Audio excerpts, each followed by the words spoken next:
nous avons le passage aujourd'hui pour gagner le temps. Nous allons juste vous asseoir. Et nous allons juste plonger directement pour gagner le temps. On est arrivé vraiment. Non, elle est descendue. Pas à la conclusion, presque à la conclusion de ce message. Maintenant, les dénouements. Le dénouement, c'est-à-dire de Joseph, et ce que Dieu a réservé, ce que Joseph a encore subi. Il a subi déjà plein de choses. Il a, juste parce qu'il a erreur. Écoutez, aujourd'hui, n'hésitez pas si tu es en train de souffrir, de subir quelque chose parce que tu as erreur. Tu penses que tu es juste relâché, tu dis, il n'y a pas, ça ne vaut pas la peine de continuer. Et je ne sens pas du tout à l'aise dedans. Est-ce que Dieu est là ou il n'est pas là? Et Joseph pouvait déclarer aussi, est-ce que Dieu est là dans cette affaire ou c'est moi-même? Parce que c'est pas possible. Il passe à travers la mort. On n'a pas pu vraiment le tuer. Là, il est arrivé à quelque part. L'accusation. Et de l'accusation, de la mort, il est devenu esclave. Et l'esclave, maintenant, il est dans l'accusation. Et l'accusation, maintenant, et c'est là où il est arrivé en prison. Savez-vous, c'est là qu'il va trouver le résultat final. Et maintenant, si tu passes déjà à travers tous ces processus, tu arrives maintenant et tu te vois en prison. Sache bien, tu es sur le point de ta délivrance. Tu n'es pas trop loin de ta délivrance aujourd'hui. Maintenant, quand on regardez ceci, il a une chose, comme je dis l'année dernière, la semaine passée, tu dois commencer maintenant à aider les autres à réaliser ses rêves. Mais pourquoi? Joseph, avant que son rêve réalisé, il a aidé les autres. Il y avait le passé et les chansons du roi. Et il a donné l'explication de leur rêve. Et eux, ils ont reçu leur récompense. Il y en a, c'était pas vraiment une bonne récompense. C'était la mort. Mais maintenant, dans Genèse chapitre 42, il dit 42. Genèse chapitre 41, Joseph s'est retrouvé en prison. Et là, il a commencé les problèmes. Au bout de 2 ans, c'est là les autres, ils étaient en train de réjouir. Mais au moment, 2 ans venir, et c'est là qu'il s'en souvient de Joseph. Et la raison pour laquelle il s'en souvient de Joseph, c'est parce que le roi a eu une vision ou un rêve. Et là, ils étaient sur le point aussi d'extermination. Le roi dit qu'il allait exterminer tout s'il ne peut pas expliquer les rêves. Tu peux imaginer, le roi il a eu une vision et il a oublié ce qu'il a vu. Là, il vient devant quelqu'un, il a dit, boss, je t'ai choisi, c'est pour cela que tu es là. Maintenant, viens, explique-moi ce que je veux. Donc, parle-moi de mon rêve et ensuite, donne-moi une explication. Ça, c'est grave. Ce n'est pas moi qui ai rêvé, c'est toi. Moi, je n'étais pas là. Mais il a dit, c'est pour toi que t'ai choisi. Viens maintenant, donne-moi, dis-moi qu'est-ce que c'est quoi le rêve et l'explication. Ce n'était pas vraiment une politique. C'était un peu dit ici. Mais Joseph, pas de Joseph. Ces gens s'en souviennent de Joseph. La Genèse, chapitre 2.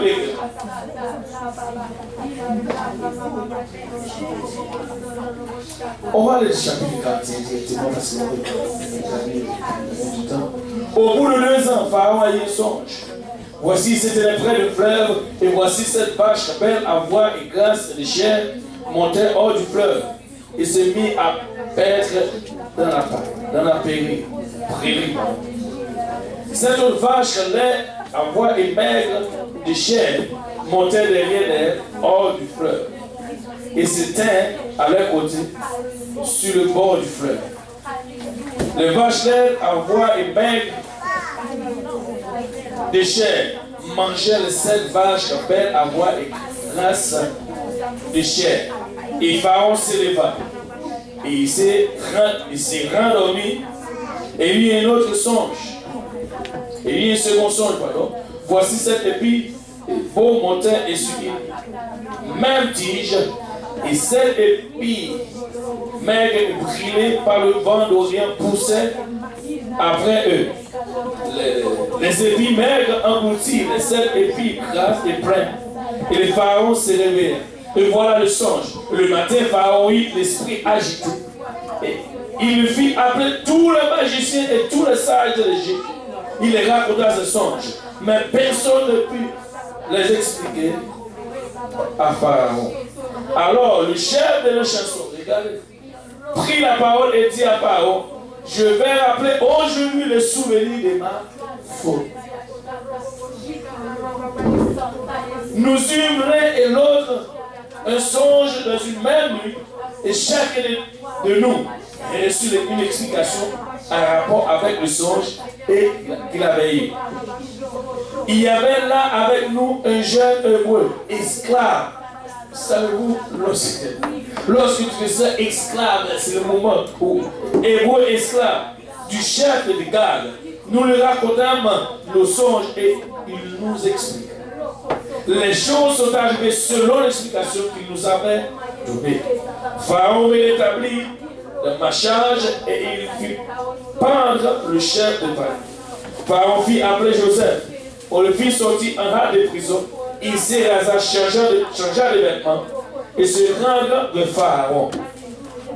Pharaon dit à Joseph, j'ai eu un songe, personne ne peut m'expliquer et j'ai pris et j'ai appris que tu expliques un songe après avoir entendu. Joseph répondit à Pharaon en disant, ce n'est pas moi, c'est Dieu qui donnera une réponse favorable à Pharaon. Et Pharaon dit alors à Joseph, dans mon songe, voici, je me tenais sur le bord d'une fleuve. Et voici cette vache grasse et belle et des chairs et de belles apparences remontaient hors du fleuve et se mit à terre dans la prairie. Et cette vache remontait derrière elle, maigre, fort, laide d'apparence et décharnée. Je n'en ai point vu dessus l'air dans tout le pays d'Égypte. Et les vaches décharnées et l'air mangeaient de cette première vache qui était grasse. Elle est engloutie dans le ventre sans qu'on aperçût qu'elle lui fût entrée et les apparences étaient laides comme auparavant. Et je vais veiller. Je vis encore une autre songe, cette épée pleine et beau qui montait sur une même tige et cette épée vive, mais brûlée par le vent d'Orient poussait et après eux. Les épis maigres engloutis et les 7 beaux épis. Et je l'ai dit aux magiciens, personne ne m'a donné l'explication. Je dis à Pharaon, c'est qu'à songer Pharaon est une seule chose. Dieu a fait connaître à Pharaon ce qu'il va faire. Là, quand Joseph lui a dit Dieu va faire connaître ce qu'il va faire, il a commencé d'abord à expliquer le songe. Il a commencé à donner l'explication du songe. Et regardez, et quand il a fini, vous connaissez bien l'histoire, il a donné l'explication qui était réelle. Mais remarquez, quand il a fini de donner l'explication, pour gagner du temps, parce que nous n'avons pas beaucoup de Seigneur, pas seulement faire la lecture. Au verset 37, il a donné l'explication, qu'est-ce que cela veut dire. Mais regardez, ces paroles plurent à Pharaon et tous les serviteurs. Et Pharaon dit à ses serviteurs, trouvions-nous un homme comme celui-ci, ayant en lui l'esprit de Dieu. Il a donné l'explication. Maintenant, Pharaon, lui, il a déclaré par cet homme, il a en lui l'esprit de Dieu. Écoutez, peu importe là où tu te retrouves, que ta parole montre aux autres que tu as en toi l'esprit de Dieu. Ne nous fais pas à la place. Mais, alléluia, je sais que tu as l'esprit de Dieu en toi. Mais des fois, quand il arrive un moment, c'est comme si tu vas sont sortis de l'esprit de Dieu. Dit l'esprit, lâche-moi un peu, je peux juste faire quelque chose et tu vas revenir après. Non, non, non, non, non, non. Quand cet esprit en toi, c'est pas là cet esprit tu vas trouver ta délivrance. Alléluia. Et cet esprit va te éclairer et il va faire parler de ton Dieu. Et si tu as l'esprit de Dieu en toi, cet esprit doit parler de Dieu qui est en toi. Et Pharaon maintenant dit à ses serviteurs, puisque nous n'avons pas, il n'y a personne comme nous. Et Pharaon dit encore au verset 39 à Joseph, puisque Dieu t'a fait connaître toutes ces choses, il n'y a personne qui soit aussi intelligent, aussi sage que toi. Et les enfants de Dieu sont pas sages, pas intelligents, à l'école, il ne fait que prendre des chefs. Et l'enfant de Dieu, nous avons plusieurs de frères. Alléluia. On doit retrouver en toi, on doit dire de toi, il n'y a personne qui soit intelligent comme toi. Et maintenant, j'établis sur ma maison et sur mon père. Obéir à tes ordres. Le trône seul m'élèvera au-dessus de toi. C'est-à-dire Joseph maintenant est devenu proche. Regardez, on va voir la responsabilité. Pharaon dit à Joseph, vois, je te donne le commandement de tout le pays d'Égypte. Pharaon ôta, ça c'est un signe d'autorité. C'est comme si, bien que Pharaon est encore roi, mais lorsqu'il a fait ses gestes, en d'autres termes, Joseph même est devenu plus grand parce que l'esprit qui est sur Joseph est plus grand que Pharaon. Maintenant, il a enlevé son anneau de sa main, ou de la main, et il l'a mis à la main de Joseph, et il le revêtit de l'habit du fer, et il mit un collier d'or au cou, et il le fit monter sur le char qui suivait le sien, et il criait devant lui, à genoux. Wow! Les gens maintenant commençaient à mettre à genoux. Savez-vous, là c'est le début de son rêve. Il a commencé, et ce qu'il a vu dans son rêve, c'était que les gens agenouillés devant lui. Maintenant, c'est le début de son rêve. Là même, il a commencé à vivre chose extraordinaire. Et maintenant, il dit à Joseph, je suis Pharaon, et sans toi, personne ne lèvera la main, ni les pieds dans tout le pays. Wow. Il n'a pas enlevé, dit lui. Il a dit sans toi personne. Quand il dit personne, ça veut dire personne. Alors, il a dit personne. Même Pharaon ne peut pas sortir sans l'ordre de Joseph parce qu'il a dit personne. Wow. Il a dit, je suis Pharaon et sans toi, personne ne lèvera la main ni les pieds dans tout le pays d'Égypte. Wow. Pharaon appela Joseph du nom de Shamnat. Shamnat. Païnécha. Et Joseph partit pour visiter, pour visiter le pays d'Égypte. Et Joseph était âgé de 30 ans lorsqu'il se présenta devant Pharaon, roi d'Égypte, et il quitta Pharaon et parcourut tout le pays d'Égypte. 30 ans, il n'y avait pas beaucoup. Il y a des gens qui commencent à pleurer pour l'âge de... Ta délivrance est proche. Ne commencez pas à pleurer, à courir à droite, à gauche. Seulement reste de la voix de Dieu. Maintenant, tu te sens emprisonné. Écoute, est-ce que tu as un rêve? Juste, mais quand tu sens la douleur, mais une chose qui doit devenir telle, si tu as un rêve, ne regarde pas les âges. Pourquoi tu t'occupes de tes âges alors que tu as un rêve? Ce n'est pas. Vous savez pourquoi? Ma Bible m'a dit qu'avec Dieu, un jour c'est 1000 ans. Et 1000 ans c'est comme. Ça n'existe pas pour Dieu. Ça n'existe pas l'air ou temps, c'est pour nous. Mais arrêtez de regarder l'âge. Arrêtez de dire, oh, je ne peux. Parce que tu ressens la douleur. Souffre un peu. Ta délivrance est proche. Amen. Alléluia. Il a eu 30 ans. Il était âgé de 30 ans lorsqu'il s'est présenté devant Pharaon, roi d'Égypte, et quitta Pharaon et parcourut tout le pays d'Égypte.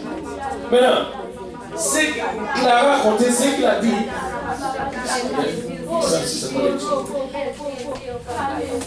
Joseph commençait à faire quelque chose. Comme on a trouvé celui qui est intelligent, mais il montre vraiment son intelligence, il commence à faire, il a commencé à faire quelque chose. Joseph ramassa tous les produits de cette année dans le pays d'Égypte et il fit approvisionnement dans la ville, mettant dans l'intérieur de chaque ville les productions des champs à l'alentour. Joseph amassa du blé comme le sable de la mer, en quantité et si considérable que l'on cessa de compter, parce qu'il n'y avait plus. Non. Mais avant les années de famine, il naquit à Joseph 2 fils. Et lui enfanta Anak, regardez, fils de Pharaon près de l'eau. Joseph donna au premier le nom de. Qu'est-ce que le Manassé veut dire? Il dit aujourd'hui. Oh, il y a quelqu'un qui devrait affronter quelque chose. Alléluia. Pour donner une autre nom. C'est-à-dire, regardez ce que ça veut dire. Qu'est-ce que cela veut dire? Car, dit-il, Dieu m'a fait oublier tout mes peines et tout, dans toute la maison de mon Père. Peut-être dans la maison de Dieu, aujourd'hui, là où tu ne peux pas avoir la douleur, où personne ne doit se lever contre toi, et c'est là que tu as des problèmes. Mais tu dois vraiment juste enfanter cet enfant et choisir ses rôles. Et Seigneur, tu m'as fait oublier. Il est temps que nous commençons à oublier les choses. Et si tu regardes cela, et c'est la même chose que Paul a déclaré lorsqu'il était en train de marcher. Wow. C'est fort. Paul a dit ici une chose. On va revenir ici, si on a le temps.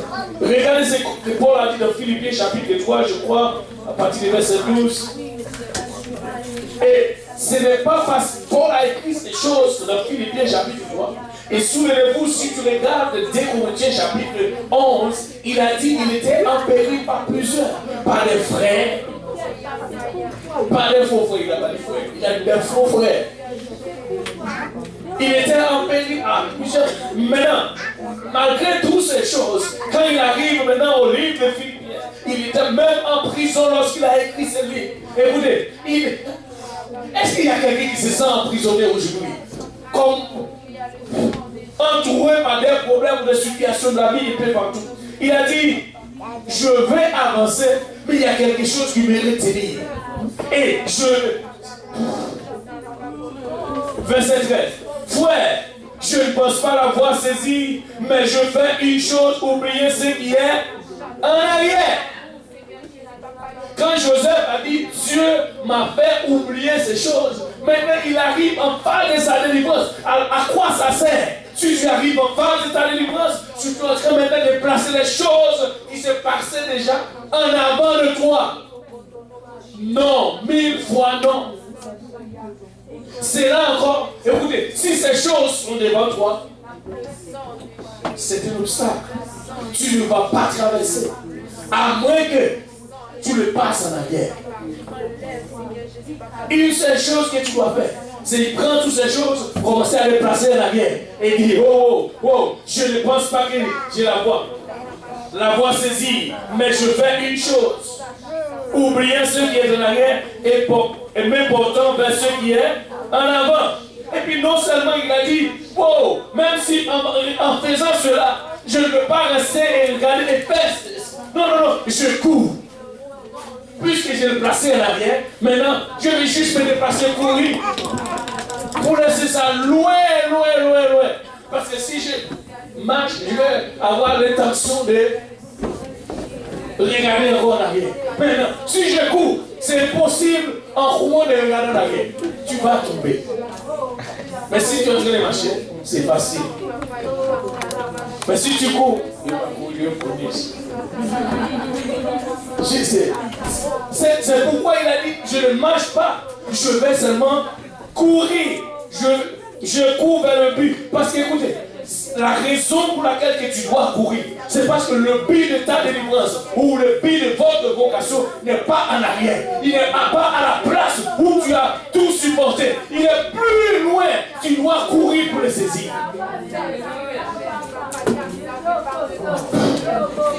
Oh. Et il a dit, oh, regardez, ce n'est pas seulement moi. Regarde un verset que j'aime beaucoup. Il a dit, si moi je le fais. Verset 16. Il a dit, seulement au prix où nous sommes parvenus, marchons de même pas. Ça, si moi je le plaçais en arrière, toi aussi tu peux le faire.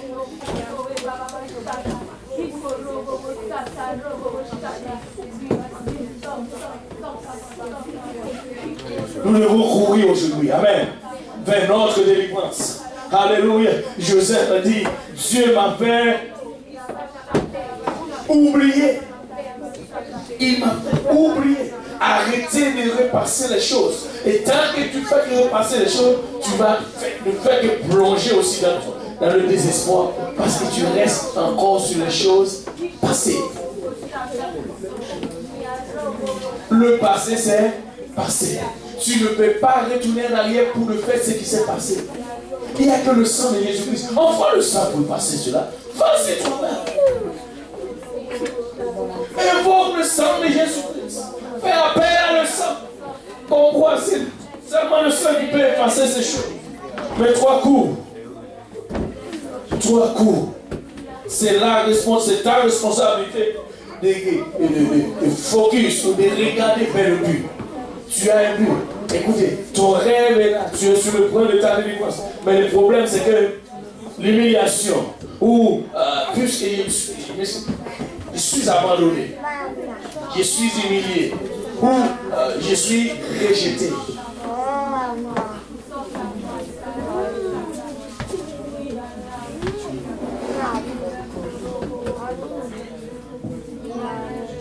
Ça ne peut même pas. Joseph arrivé à le faire. Son premier cas, c'était la mort. Son première menace, c'était la mort. Mais maintenant, il arrive, phase de sa délivrance, alors il a eu un enfant. Mais il a choisi un nom pour donner à son enfant. Il a dit, Dieu m'a fait oublier mes pères. Oui, ce n'est pas facile d'oublier les peines et les douleurs. Mais je vais te dire une chose. Si tu n'as pas oublié la peine et les douleurs, tu ne vas pas avancer. À chaque fois que ça s'en vient, ou ça venir, ou faire revenir dans ta tête, ça veut dire que au lieu d'avancer, tu vas rester dans un endroit ou commencer à pleurer sur les genoux comme Élie. Élie devrait. Pourquoi est-ce que je veux mettre dans ce alors qu'on est arrivé par les Joseph? Élie avait aussi une menace de mort. À cause de cette menace, au lieu qu'Élie avançait de l'œuvre que Dieu lui il reste que de doit commencer à pleurer. Oh Dieu, je ne suis pas plus pas pire que mes pères. Prends mon âme, aujourd'hui c'est assez. Des fois c'est ce que nous l'on dit. Seigneur, qu'est-ce que je fais encore sur cette terre? Pourquoi même que je existe encore sur cette terre? À quoi ça sert, Seigneur, de supporter toutes ces douleurs? À quoi ça sert? Seigneur, je comprends. Écoutez, je ne joue pas vraiment ma vie. Je me sens humilié, rejeté, abandonné. Pourquoi même j'existe, Seigneur? Écoute, Élie a la même chose. Mais je vais te dire une chose. C'est parce que tu as encore un travail à faire plus loin pour le Seigneur. Vas-y, avance-toi. Oublie ce qui est en arrière. Arrête de pleurer sur les choses passées. Le passé, c'est passé. Il n'y a que Dieu qui peut s'en préoccuper de ces choses. Tu ne peux rien faire. Mais lorsque, vous ne connaissez pas le passage, c'est 1 roi chapitre 19, je ne m'abuse pas. Lorsque Élie commençait à pleurer, Dieu dit, oh, ce n'est pas ce que tu as besoin, tu as juste besoin de prendre la nourriture, je vais te donner à manger. Et puis après tu vas partir. Il a demandé la mort. Dieu dit non, ce n'est pas ça que tu as besoin aujourd'hui. Ce n'est pas le moment. Dieu dit, tu vas avancer. Tu dois avancer. Oui, tu peux amener tes plaintes vers le Seigneur. Mais le Seigneur voit que tu n'as pas encore fini. Il ne va pas rester là avec toi. Il veut aller plus loin avec toi. Mais est-ce que toi, tu veux aller plus loin? Est-ce que tu veux aller encore plus loin? Lorsque Joseph a expliqué, je vais le dire tout de suite. Genèse chapitre 42. Je ne vais pas lire, mais je crois juste rentrer. Je pensais que j'allais finir, mais malheureusement. Genèse chapitre 42. Maintenant, pendant ces choses, Jacob, lui, il reste encore dans le passé. Et Joseph, pour Jacob, Joseph n'est plus. Maintenant, Jacob, voyant qu'il y avait du blé en Égypte, à ses filles, il dit à ses fils, pourquoi vous regardez-vous les uns les autres? Et il dit, voici, j'apprends qu'il y a du blé en Égypte, descendez-y pour nous en acheter là, afin que nous vivions et que nous ne mourions pas. Dit frère de Joseph, savez-vous pourquoi c'est 10 qui descendent en Égypte? C'est parce que Jacob gardait le souvenir du passé. Savez-vous, je vais juste vous rappeler une chose. Il y a des souvenirs que nous ne pouvons pas vraiment rejeter, déplacer. Nous n'allons jamais oublier d'où Dieu nous a tirés. Nous n'allons jamais oublier tous ces processus. Il y a aussi des choses que tu peux garder, des bonnes choses qui vont t'aider à garder ton ami.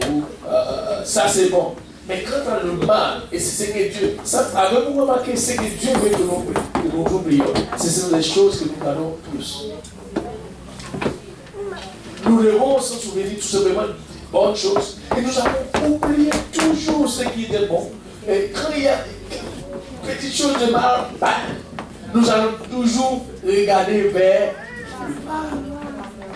C'est notre problème. C'est là notre problème. Et Dieu ne veut pas que nous regardions vers le mal. Et c'est pourquoi il a dit, bénissez ceux qui vous persécutent. Aimez vos ennemis. Savez-vous? Aimez vos ennemis. Bénissez ceux qui. Ça veut dire quelqu'un est en train de te persécuter. Quelqu'un veut te traîner. Et c'est ce que Joseph a fait. Et là, qu'est-ce que tu fais? Toi, tu ne vas pas. Je te donne. Dieu dit, tu dois les bénir. Et je dois commencer à persécuter quelqu'un pour nous bénir. Bénissez ceux qui vous persécutent. Amen. Alléluia. Et donnez à manger.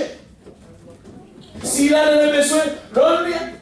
La Bible dit quand tu fais cela, tu allumes un feu. Comme un charbon d'Adam. Mais tu ne comprends pas cela. Parce que dans notre nature, il y a la haine qui vient d'Adam, qui reste attachée et qui amène l'amertume. Au lieu d'aimer celui qui nous fait mal, nous allons plutôt haïr ceux qui nous... Non. La Bible dit nous devons faire le contraire. Nous devons faire le contraire.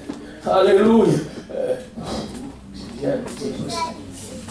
Là, Jacob dit 10 frères. Il a gardé le petit frère, l'autre frère de Joseph. Parce qu'il a dit non, je ne vais pas prendre chance de laisser le frère de Joseph partir avec vous. Parce que vous avez fait déjà du tort à son frère. Alors, les enfants de Jacob arrivaient en Égypte. Et c'est là que nous n'allons pas encore finir. Mais c'est très. J'aime là, c'est là que j'aime. Jacob envoya point Benjamin. Voilà. Le frère de Joseph, de la crainte qu'il y arriva quelques malheurs. Les fils d'Israël vinrent pour acheter du blé au milieu de ceux qui venaient aussi, car la famille était dans le pays de Canaan. Joseph commanda dans le pays. C'est lui qui vendait du blé à tout le peuple du pays. Le frère de Joseph vint et se prosternait devant lui passe contre terre. Je ne sais pas si, pendant que je lis ici, on va juste regarder le chapitre 37. Juste regardez maintenant, regardez le rêve de Joseph. Ça c'est la réalité maintenant. Il est dans la réalité. Mais regardez, le frère de Joseph me dit, tu peux me donner juste 37 verset 5, quelque chose. Ok. David, donne-nous plusieurs versets. Je vais juste finir. Maintenant, il a dit, écoutez donc ce songe que j'ai eu. Nous étions allés des gerbes au milieu des champs. Et voici, ma gerbe se leva, c'était debout, et vos gerbes l'entouraient et se prosternaient devant elle. Maintenant, il arrive dans le chapitre 42, le verset. Le verset 6. Chapitre 42, le verset 6. La Bible dit, Joseph commanda dans le pays d'Égypte, c'est lui qui vendait du blé à tout le peuple du pays. Les frères de Joseph vinrent et se prosternaient maintenant devant lui. Ça, c'est le rêve. Waouh! Donc, ça, c'est la réalité rêve. Avant, dans le chapitre 37, c'était le rêve. Maintenant, il est au fond, en pleine réalité. Mais savez-vous quoi? Ça n'a pas pris 1, 2 jours, 2 mois, 3 mois, plusieurs. D'ailleurs, même le temps de la famine a duré environ combien? 7 ans. Plus qu'une année de récolte. Et ça fait 8 ans. Maintenant, Joseph, maintenant, regardez qu'est-ce que Joseph fait. Joseph vit ses frères, il est reconnu, mais il est béni d'être un étranger pour eux. Il est parlé durement et leur dit, d'où venez-vous? Il répondit, du pays de Canaan, pour acheter le vivre. Là, vous savez, quelqu'un qui parle fort, et toi tu commences à rabaisser le web. Oh, c'est toi, qu'est-ce qu'il a contre nous?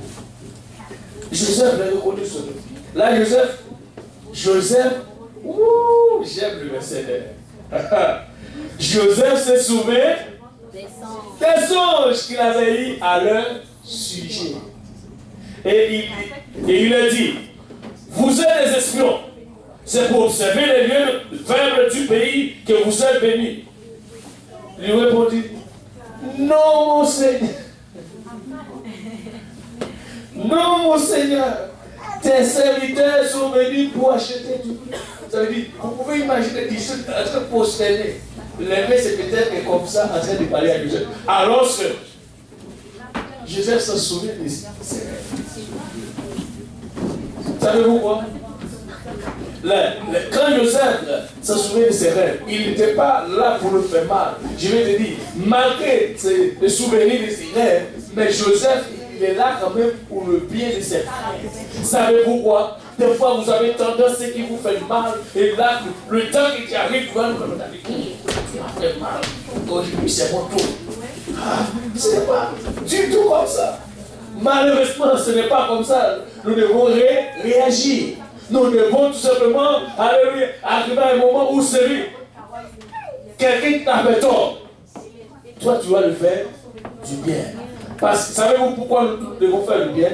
Nous servons un bon Dieu. Il est bon, hein? Et nous qui sommes ses enfants, nous devons aussi être bons. Parce qu'il nous a appelés à être comment? Comme lui. Comme lui. C'est-à-dire, nous n'avons pas fini, mais j'aime bien ça. Il s'en souvient de moi. Et là, les autres ils vont dire, non, mon Seigneur, tes serviteurs. Le frère de Joseph dit à Joseph, tes serviteurs. Les frères de Joseph, tes serviteurs, ils sont plus grands que Joseph. Anyway. Nous sommes tous, mais il commence à raconter l'histoire. Joseph ne veut même pas lui demander l'histoire. Nous sommes tous fils de même homme.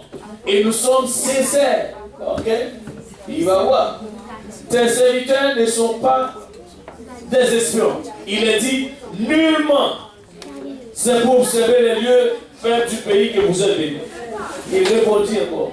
Nous, tes serviteurs, sommes 12 frères. Ok. Mais il y en a un en face de vous. Malheureusement, c'est lui. Nous sommes 12 frères. Regardez. Il commence à témoigner, parler. Et nous allons arrêter parce que là, il est déjà parti. Parce que depuis, c'est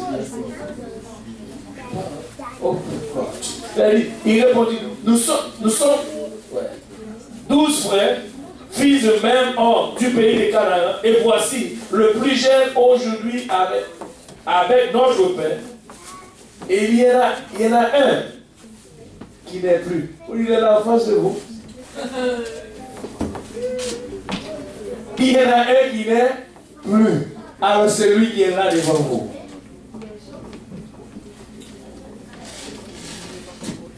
C'est-à-dire, ils ont même peur de vie de Joseph.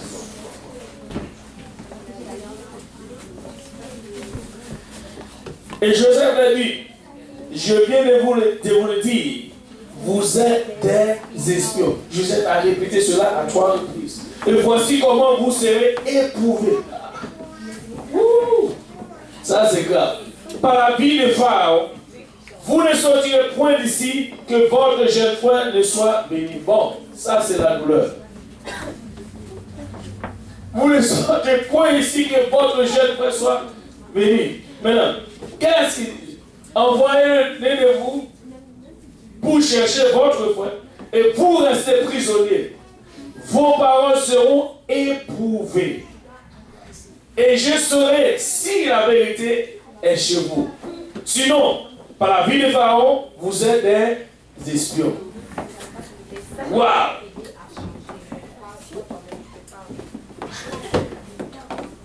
Si vous êtes sincère, que l'un de vos frères reste enfermé dans votre prison et vous partez emporter du blé pour nourrir vos familles. Et amenez-moi votre jeune frère, afin que vos paroles soient éprouvées et que vous ne mouriez point.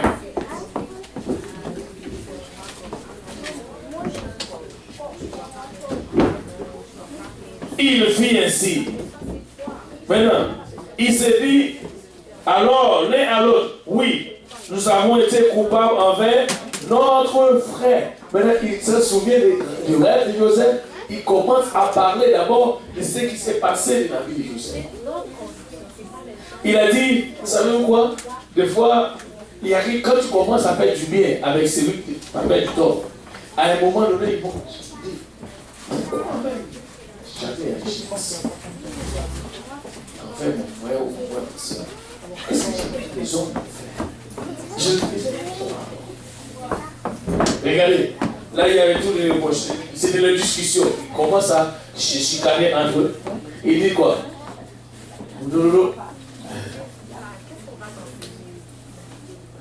Ils se disent, alors l'un à l'autre, oui, nous avons été coupables envers notre frère, car nous avons vu l'angoisse de son âme. Et Joseph avait pleuré en ce jour pour ne pas gêner. Pour que ses frères étaient depuis. Regardez, car il nous demandait grâce. Joseph demandait grâce. Savez-vous, de fois tu peux arriver devant ton ennemi ou devant celui qui son cœur est juste agité contre toi. Tu veux lui parler et demander, donne-moi grâce, donne-moi encore une chance. Peut-être que. Et tu ne sais pas pourquoi on va te faire mal. Tu veux juste dire, mais donne-moi une chance, mais pourquoi alors? Qu'est-ce que je fais? C'est pourquoi il y a des moments où ne questionne même pas. Dieu va prendre soin. C'est la vie de trouver l'homme, c'est pas il est fait ici, par exemple, il n'est pas de façon. Alléluia. Ils commencent à discuter. Vous avez vu, nous avons vu l'angoisse de son âme quand il nous a demandé grâce et nous ne l'avons point écouté. C'est pour cela que cette affliction nous arrive. Maintenant, ou bien prenons la parole et dit, ne vous disais-je pas, ne commettez point un crime envers cet enfant, mais vous m'avez point écouté. Et voici, son sang est redemandé. Savez-vous quoi? Si tu veux faire mal à quelqu'un, il y a un moment donné, tu vas arriver à un point où tu vas subir cette chose.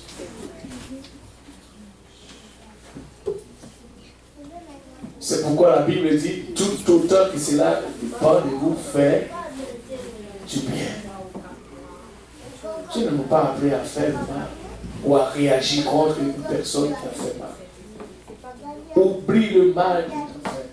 Commencez à faire bien. Savez-vous quoi? Quand tu fais bien, là tu ressembles à ton père qui ne fait que le bien. C'est notre Dieu. Nous allons continuer. Savez-vous, on va juste lire le verset, ce qui est arrivé, Joseph. Mais pendant que,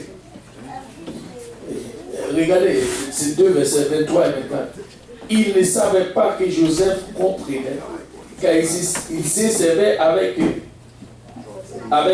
l'interprète d'abord. Joseph a pris un interprète alors que Joseph parlait hébreu. Maintenant, regardez ce qui s'est passé. Joseph, son cœur n'était pas du tout là pour faire le mal. Il a fait une chose. Il s'éloignait d'eux. Quand il a entendu les discussions qu'ils étaient en train de faire, il est en train de discuter. Joseph même a entendu les discussions en disant, pourquoi est-ce qu'il nous a tort? Regarde, il nous a demandé grâce. Nous n'avons pas. Alors maintenant, regardez, son sang de tomber sur lui. Son sang est redemandé. Et là, quand Joseph a entendu ces choses, le verset 24, il s'éloignait d'eux pour pleurer et il revint et le prit parmi Siméon. Il le fit enchaîner sur.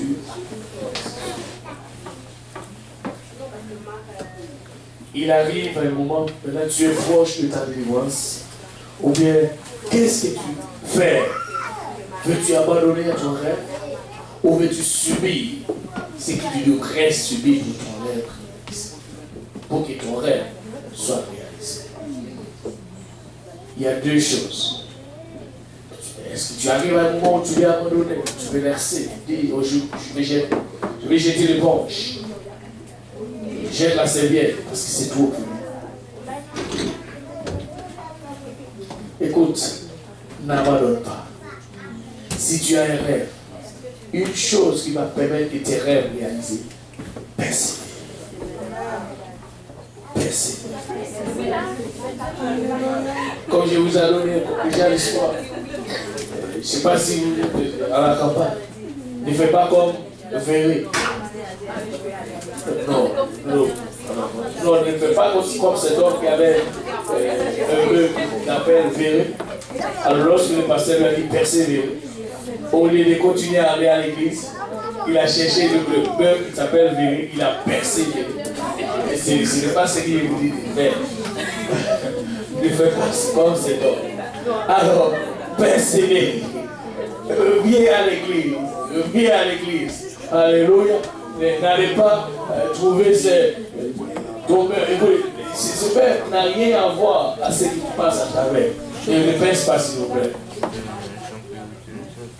Ou bien, comme si tu as quelqu'un qui appelle, son nom s'appelle Véré. Et la Bible dit persévérer. N'essayez pas de prendre une épée pour aller me dire, bon, la Bible dit persévérer, je vais persévérer. Ça s'appelle Véré. Ne le fais pas. Ce n'est pas comme ça que tu dois persévérer. Amen. Tu dois persévérer dans la parole de Dieu et pour toi-même. Et ce que Dieu dit va accomplir. Amen. Amen. Si tu crois dans la parole de Dieu, pouvons-nous se lever encore tous ensemble. Alléluia. Nous allons juste remercier le Seigneur encore une fois. Comme nous avons déjà venir à l'hôtel. Nous ne voulons pas mélanger pour cette église. Je vous dis la raison pourquoi nous sommes ici à l'hôtel, c'est un endroit où nous pouvons tout vider. C'est un endroit où nous allons nous donner personnellement à l'hôtel. Parce que Dieu nous demande cela. Il a dit, offrez votre corps comme un sacrifice vivant. Et vous ne pouvez pas lui donner qu'à l'hôtel. Et c'est pourquoi on demande toujours aux gens de venir à l'hôtel. Mais là où vous êtes, vous pouvez juste commencer à adorer le Seigneur. Battons nos mains et remercier le Seigneur. Alléluia.